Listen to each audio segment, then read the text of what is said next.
Perkenalkan, nama aku Cynthia Andreas dengan nomor NIM 2201867456, di mana saat ini aku sedang melanjutkan studi aku di PJJ Akuntansi Binus Online Universitas Bina Nusantara. Semuanya bisa panggil aku Cynthia ya.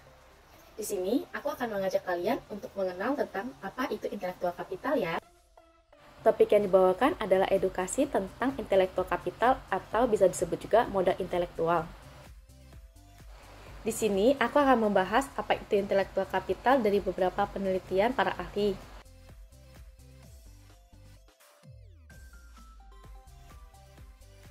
Menurut Atkinson, Malone, dan Stewart bersepakat bahwa intelektual kapital adalah pergabungan tiga jenis modal, yaitu human capital, struktural capital, dan capital employee, di mana ketika semua organisasi menjadi selaras dan seimbang dalam ketiga komponen dasar ini, maka organisasi tersebut akan mampu menciptakan modal finansial sebaik mungkin. Karena intelektual kapital menggabungkan komponen dasar yang diperlukan untuk melakukan bisnis.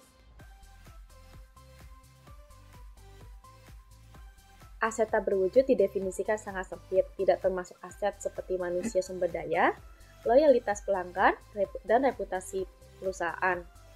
Unsur-unsur intelektual kapital atau modal intelektual jika dikelola dengan baik maka akan menciptakan potensi besar untuk menciptakan nilai yang banyak bagi perusahaan. Semua standar akuntansi menyediakan metode untuk mengklarifikasi aset tak berwujud.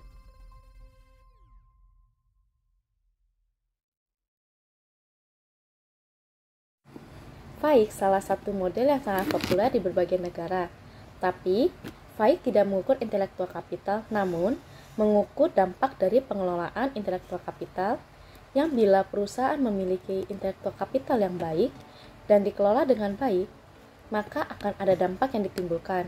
Sehingga dampak itulah yang diukur oleh publik dengan FAIC, sehingga lebih tepatnya disebut sebagai ukuran kinerja intelektual kapital.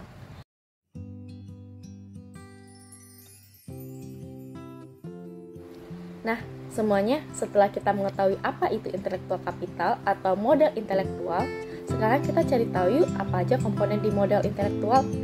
Kalau tadi yang kita sudah sebutin, komponen-komponen intelektual kapital itu kan terdiri dari 3, human capital, struktural capital, atau relational capital.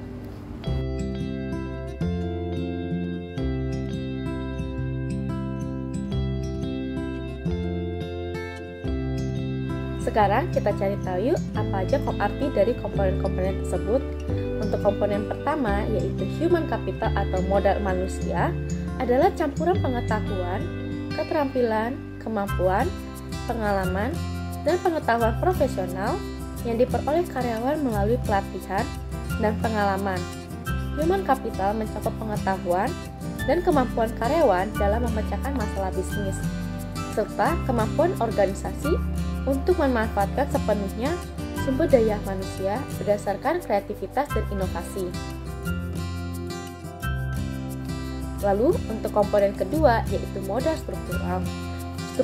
Modal struktural atau struktural kapital adalah kemampuan yang dimiliki organisasi atau perusahaan dalam memenuhi proses rutinitas perusahaan dan strukturnya yang mendukung usaha karyawan untuk menghasilkan kinerja intelektual kapital yang optimal dan kinerja bisnis secara keseluruhan. Misalnya seperti sistem operasional perusahaan, proses manufacturing, budaya organisasi, filosofi manajemen, dan segala bentuk intelektual kapital yang dimiliki oleh suatu perusahaan. Hubungan struktural capital efisiensi dengan penciptaan nilai atau value added adalah struktural capital efisiensi mengukur jumlah struktur kapital yang dibutuhkan untuk menghasilkan Rp1 dari value added dan merupakan indikasi bagaimana keberhasilan struktur kapital dalam penciptaan nilai. Struktur kapital efisiensi ini adalah indikator efisiensi nilai tambah dari struktural kapital. Nah, untuk komponen terakhir yaitu modal relasional atau relational capital terdiri dari semua hubungan organisasi, baik eksternal maupun internal. Relational capital adalah kombinasi hubungan dengan pihak eksternal termasuk pelanggan, pemasok, pesaing, dan komunitas, dari karyawan dan reputasi berdasarkan transaksi, produk, dan layanan yang diberikan organisasi kepada pihak-pihak tersebut. Nah, tadi kan kita habis bahas dari komponen yang ada di intellectual capital. Sekarang kita lanjut bahas ke cara ukur intellectual capital. Metode yang paling sering digunakan yaitu metode Value Added Intellectual Quotient atau singkatan disebut VAIQ. Metode VAIQ dirancang untuk memberikan informasi tentang value creation efficiency baik dari aset berwujud maupun aset tidak wujud dari suatu perusahaan.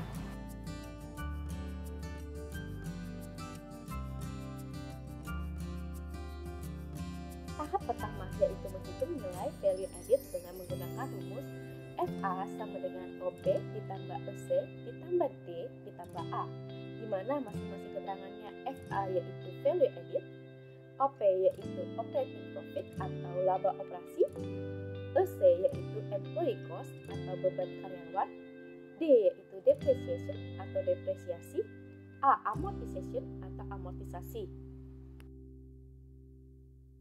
Nah, berikut saya tampilkan contoh laporan laba rugi yang sudah diaudit, yaitu dari PT Unilever, di mana untuk operating profit yaitu di bagian laba usahanya, yang seperti yang saya kotakin saat ini. Kemudian EC atau employee cost atau bisa disebut dengan beban karyawan, di mana di dalam laporan keuangan yang sudah diaudit itu ada saya munculkan di slide berikut dengan nilai yang saya kotakkan berikut. Untuk depresiasi, yaitu berikut saya lampirkan slide-nya juga, dari laporan keuangan akumulasi dari penyusutan dari laporan keuangan PT Unilever. Kemudian untuk amortisasi, yaitu terlampir seperti di slide berikut yang sudah saya kotakin juga nilainya di beban amortisasi.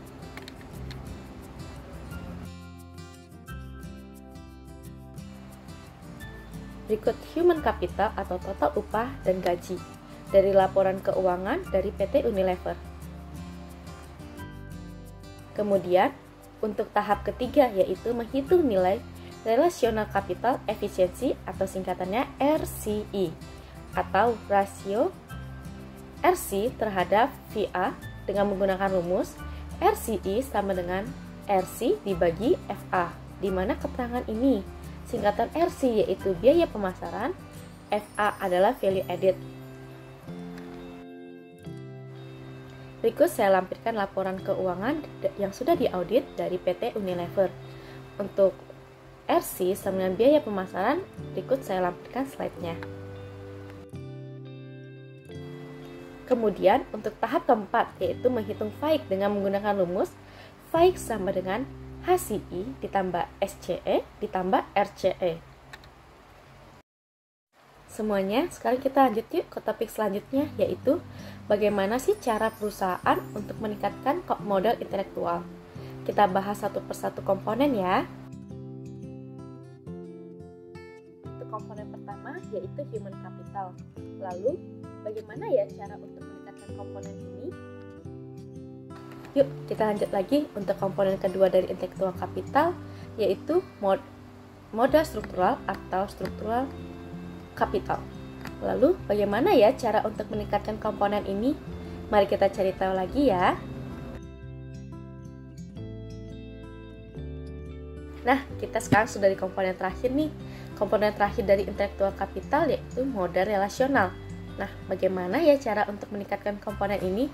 Mari kita lanjut lagi di topik berikutnya.